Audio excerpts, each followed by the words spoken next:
महत्त्वाची बातमी। सांगलीवरून ठाकरे गट आणि काँग्रेसमध्ये जोरदार रस्सीखेच सुरू आहे। लोकसभेची सांगलीची जागा ठाकरे गटच लढवणार या ठाम भूमिकेचा पुनरुच्चार संजय राऊतांनी केलाय। तर ठाकरे गटाची ही भूमिका योग्य नाहीये अशी नाराजी काँग्रेसचे प्रदेशाध्यक्ष नाना पटोले यांनी व्यक्त केली आहे। रामटेक आणि अमरावतीचा दाखला देत संजय राऊतांनी आघाडीसाठी हक्काच्या जागा सोडल्याचं सुद्धा म्हटलं होतं। तर विदर्भ आणि पश्चिम महाराष्ट्रामध्ये फरक असल्याचं प्रत्युत्तर नाना पटोले यांनी दिले।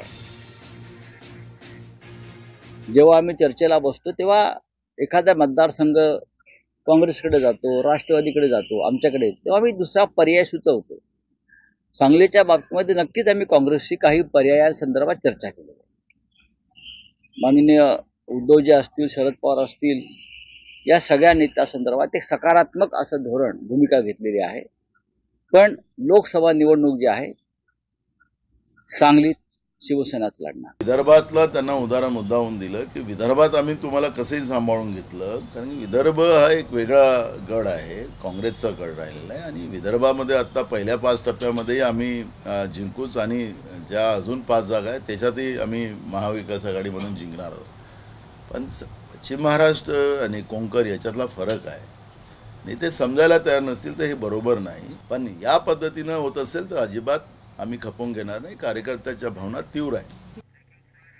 तर आपण पाहतोय सांगली लोकसभेचा वाद पुन्हा एकदा चव्हाट्यावर आलाय।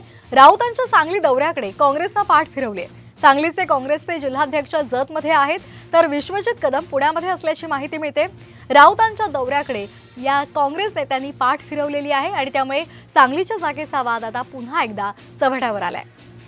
आज संजय राऊत सांगलीच्या दौऱ्यावर आहेत आणि यावेळी मात्र काँग्रेसचे कुठलेही नेते उपस्थित नाहीयेत। काँग्रेसने राऊतांच्या या दौऱ्याकडे पाठ फिरवल्याची माहिती मिळते। सांगलीचे काँग्रेसचे जिल्हाध्यक्ष जतमध्ये आहेत तर विश्वजित कदम पुण्यामध्ये असल्याची माहिती मिळते।